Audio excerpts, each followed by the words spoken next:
Os fundamentos da exposição de motivos da parte geral do Código Penal revelam que as críticas que em todos os países se têm feito à pena privativa da liberdade fundamentam-se em fatos de crescente importância social, tais como o tipo de tratamento penal frequentemente inadequado e quase sempre pernicioso, a inutilidade dos métodos até agora empregados no tratamento de delinquentes habituais e multireincidentes, os elevados custos da construção e manutenção dos estabelecimentos penais, as consequências maléficas para os infratores primários, ocasionais ou responsáveis por delitos de pequena significação, sujeitos na intimidade do cárcere a servícias, corrupção e perda paulatina da aptidão para o trabalho.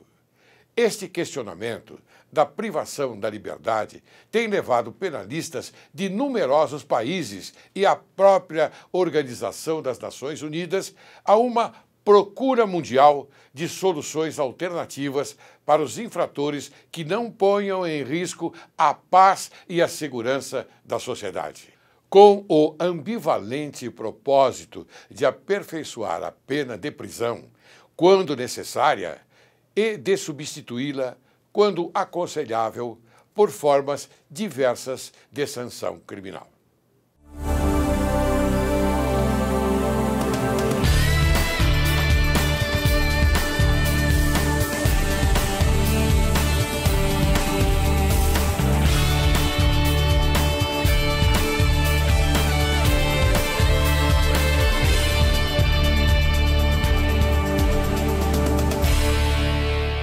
Hoje, Direito e Justiça em Foco conversa com o Dr. Luiz Felipe Defune de Oliveira. E nós vamos abordar um tema muito importante e interessante até. E você, telespectador, tenho certeza absoluta que vai aderir a este nosso tema. Sentença penal do estrangeiro e seu cumprimento de pena no Brasil. Esse é um tema que ninguém abordou até o presente momento. E o doutor Luiz Felipe, ele é especialista na matéria, é jovem. E nós vamos dar toda a atenção a esse jovem e promissor advogado. Promissor, ele já é um advogado maduro, com bastante maturidade, com bastante experiência, eloquente e trabalhador. E outra coisa que eu quero dizer e assinar embaixo, correto, isso é muito importante. Quem é o Dr. Luiz Felipe Defune de Oliveira? Ele é formado em Direito pela Universidade das Faculdades Metropolitanas Unidas no ano de 2003. É especialista nas áreas penal e civil, trabalhando com a elaboração de diversas peças, acompanhamento no andamento de processos, audiências e diligências em diversos distritos policiais da capital. Desde 2011, é sócio-diretor da Oliveira Advogados Associados. É um currículo pequeno, mas a extensa é a sua facilidade com que lida com o direito. Doutor Felipe, como vai? Tá bom? Tudo ótimo, é um prazer estar no seu programa, Excelência. Estamos aqui para debater o tema sugerido e estou à sua disposição. E é um assunto interessante, né? Sem dúvida, interessante e assim, controvertido. Não há, para nós que militamos neste campo, lamentavelmente ainda não há uma uniformização, então isso dificulta bastante os nossos trabalhos. Mas eu vou esmiuçar. Não, você vai explicar para o telespectador, claro, porque você tem uma larga experiência no assunto. Claro. Você se dedica especialmente a esse mistério. Sim, não é? Sim. Muito bem. Então, eu já faço a primeira pergunta. Perfeito. Atualmente, existe uma diferença, ainda que informal, no tocante ao cumprimento de pena do sentenciado, que é brasileiro, e o estrangeiro. É isto que eu gostaria que você explicasse. Perfeito. Você poderia nos passar em breve resumo entre essas diferenças? Na verdade, o que acontece? O cumprimento de pena, o sentenciado, ele pode ser brasileiro, ele pode ser estrangeiro, há uma infração e o Poder Judiciário aos olhos da Constituição, que iguala os direitos de brasileiros e estrangeiros, pune e julga da mesma forma que julga um brasileiro e um estrangeiro. Então, teoricamente, aos olhos da Constituição Federal, não há nenhuma diferenciação entre brasileiros e estrangeiros no tocante à aplicação da pena. Há aquela diferenciação no que toca a cargos privativos do Poder Executivo, alistamento das Forças Armadas, que isso aí há aquela vedação para o estrangeiro. Claro. Mas no tocante à aplicação da pena, não deveria haver distinção entre brasileiros e estrangeiros. O que ocorre atualmente? A diferença, a bipartição, a dicotomia começa a surgir quando esse estrangeiro chega à época do lapso dele obter o benefício da progressão do regime de pena. Aí ele começa a ser diferenciado, assim, meio que informalmente pelo Poder Judiciário, no tocante a essa obtenção do benefício. Na verdade, conforme nós vamos esmiuçando durante o programa, eu vou demonstrar para o senhor que há essa diferença, lamentavelmente para quem é estrangeiro, no que toca à progressão de regime do condenado estrangeiro. Muito bem, isso da parte do judiciário, inclusive Sim. Pela lei da execução penal, não é verdade? Então, na verdade, a lei da execução penal, tanto a lei da execução penal, quanto a Constituição Federal, quanto o Estatuto do Estrangeiro, não diferencia o brasileiro do estrangeiro no tocante ao seu cumprimento de pena. Sim.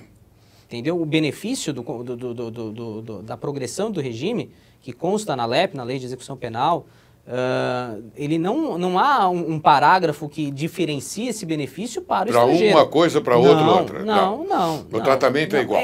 Deveria ser, mas não é. Não, mas então, se o tratamento não é igual, eu então faço a seguinte pergunta. Claro. Qual é, então, esse tratamento que, na prática, tratamento carcerário entre brasileiros e estrangeiros? O perfil do reeducando estrangeiro, na verdade, ele é diferente do reeducando brasileiro. Tá? Não é isso que o diferencia da aplicação do benefício do regime de pena.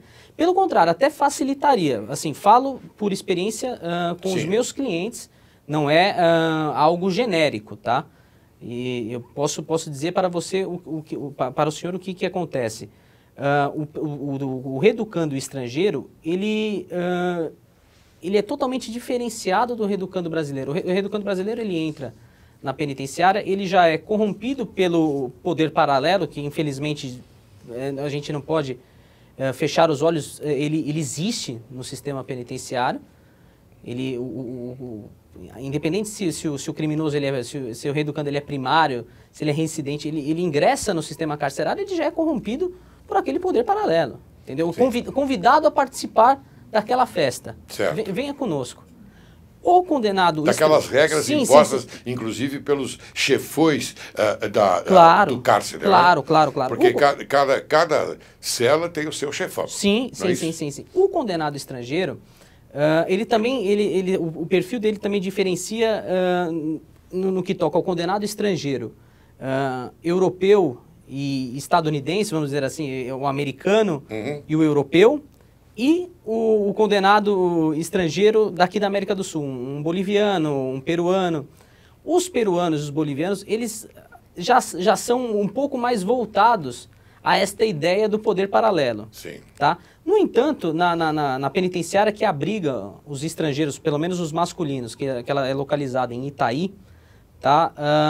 A grande maioria, ela não é os condenados sul-americanos, perdão. Eles ali tem bastante africano, existem bastante europeus, condenados europeus, e o perfil deles qual é? É cumprir a sua pena e voltar para o país de onde eles são de origem. Eles não têm essa ideia de pegar e se filiar a um partido, não.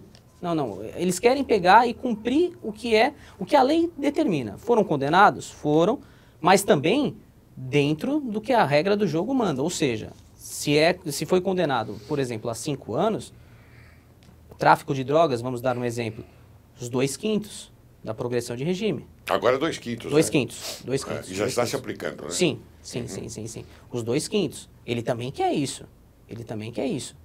Mas, assim, ele não é aquele condenado brasileiro rebelde, vamos dizer assim. Mas ele se adapta aos costumes, aos usos e costumes, vamos dizer dessa forma? Ele acaba até se adaptando, assim, não só se adapta, como ele aprende um novo idioma, vamos dizer assim. Ele sai da penitenciária praticamente falando a língua portuguesa. Ah, não diga. A língua portuguesa. E qual é a incidência, qual o crime que você pode nos informar a respeito desses estrangeiros? Eles incidem em que tipo de crime? Toda a sorte de crimes, né?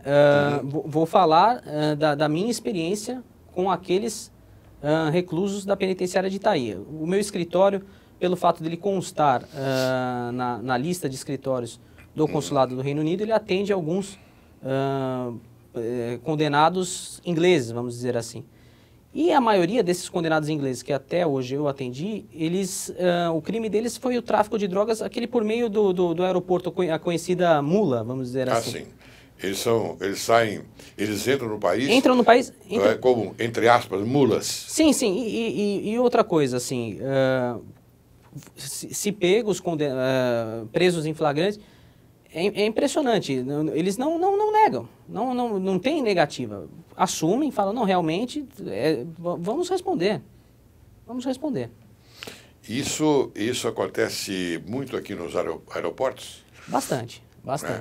No aeroporto aqui de São Paulo, o Guarulhos. Guarulhos, eu acredito que é um aeroporto, assim, um dos mais movimentados do mundo, né? Sei. Me diga uma coisa, então, agora, doutor. Qual a posição jurisprudencial atual fixada no que toca à progressão de regime de pena de brasileiros e estrangeiros? Porque nós temos um regime de pena que está localizado na LEP, não é? Então, quer dizer que, para informar o telespectador, é o mesmo regime de pena, não há nenhuma diferença por serem estrangeiros? Totalmente controvertido, doutor. Totalmente controvertido. O que acontece? Por conta dessa diferenciação, dessa brecha que existe hoje em nossa legislação, dessa falta, na verdade não é nem falta, até mais para frente eu acredito que eu posso até lhe dar a solução que seria cabível. Ótimo. Entendeu? Pro problema, ao meu humilde entender. Mas, assim, a jurisprudência ela é totalmente controvertida. Por exemplo, o Ministério Público de Avaré ele é muito atuante, tá? Por que eu digo Avaré? Avaré é a comarca que cuida da execução criminal daqueles criminosos estrangeiros de Itaí. Sim, da jurisdição onde eles estão presos. Sim. E ali o entendimento da magistrada, até onde eu pude observar, ela entende que não há diferenciação, graças a Deus, não há diferenciação entre brasileiros e estrangeiros, entendeu? Não conceder o benefício do regime semiaberto, se ele preenche os requisitos objetivos e subjetivos, é você afrontar o princípio da dignidade da pessoa humana. Muito bem. Agora eu vou fazer aqui o papel advogado do diabo, é isso? É o que dizem. Muito bem. Vamos supor que um das pessoas que você defende, doutor, consegue o regime semiaberto, ou seja, é a progressão de regime. Passa do regime fechado para o regime semiaberto. Muito bem. O semiaberto, o que ele tem? Ele trabalha durante o dia, fora da prisão, e à noite ele se recolhe à prisão, correto? Teoricamente. Teoricamente. Lá em Itaí, você vai explicar isso. Mas na minha concepção, inclusive o que diz a lei, é por aí. Sim. Muito bem. Mas para ele sair da prisão e trabalhar, há necessidade que ele tenha uma residência fixa, se não me engano. Há necessidade. O Estatuto do Estrangeiro, ele obriga o estrangeiro que trabalha, que quer trabalhar no Brasil, ele tem que ter o visto de trabalho. Tem que ter o visto de trabalho. É obrigatório a residência. Sim. Muito bem, ele não sendo residente no país, porque a única residência que ele encontra após o flagrante e consequentemente a prisão é o cárcere. Não é isso? Então, como é que fica essa história? Teoricamente, lá em Itaí, eles vivem na ala de progressão de regime. Então, há uma ala diferenciada, onde eles trabalham, eles continuam ali sob a jurisdição da polícia carcerária, né? Eles trabalham por ali. Alguns até trabalham em fazendas, também sob monitoramento da polícia carcerária, fazendas, em empresas da região. No entanto, eles voltam à noite e dormem ali no alojamento. Tá? Tive casos em que a família veio para o Brasil. Família do reeducando, veio para o Brasil, se estabeleceu na comarca ou em São Paulo mesmo, fixou residência e isso passou, teoricamente, o reeducando passou a ter uma residência, ou seja, a família dele mora ali. Entendeu? Aos olhos da lei, há uma residência. A família dele fixou no Brasil. Mas no tocante ao trabalho é bem pensado. Ele, de acordo com o Estatuto do Estrangeiro, ele precisa do visto de trabalho. Mas, para que possa facilitar essa... O que acontece quando a juíza de Avaré concede o benefício do semiaberto? O senhor colocou bem colocado. Tudo bem, ele não pode trabalhar fora, mas, teoricamente, ele tem o direito da saída temporária. Sim. Tá? Então, se ele tem, no caso, por exemplo, foi esse caso desse meu cliente que eu disse, a família fixou residência no Brasil, ele tem direito à saída temporária. Então, aquelas saídas, Dia das Mães, Dia dos Pais, aniversário Em tese, ele teria a residência dos pais. Sim. Ele é autorizado a sair. Claro. Então, assim, ele tem esse benefício. Trabalhar, não. Mas ele tem esse benefício. Na penitenciária feminina, que é aqui na capital, que é colocada em Santana, que abriga as condenadas estrangeiras, as que saem para o semiaberto, elas podem se cadastrar se eu não me engano, numa entidade filantrópica vinculada à Igreja Católica. Então, essa entidade vai se responsabilizar, vai como se conceder uma residência para essa reeducanda, e quando tem a saída temporária, pelo fato dela ser vinculada a essa entidade, ela é liberada. Mas, no que toca à posição jurisprudencial, é totalmente controvertida. Eu vou fazer agora uma pergunta para você, doutor Luiz. O senhor é muito inteligente, você é uma pessoa que a gente admira bastante, jovem, essa garra que você tem própria da juventude, própria também da manifestação, a sua manifestação intelectual. Vou fazer uma pergunta. Por que nós chamamos o preso, o condenado, de reeducando? Teoricamente, é porque ele tem que... Mas eu tenho outra pergunta aí depois. Claro. Eu entendo que reeducando porque, de acordo com o crime, todo crime, na minha concepção, é grave. Sim. Então, ele cometeu um crime, ele tem que ser punido por aquele crime e se reeducar. Então, assim, em tese, o sistema carcerário seria para reeducar aquele criminoso, para que ele seja reinserido novamente à sociedade. Certo. Tá?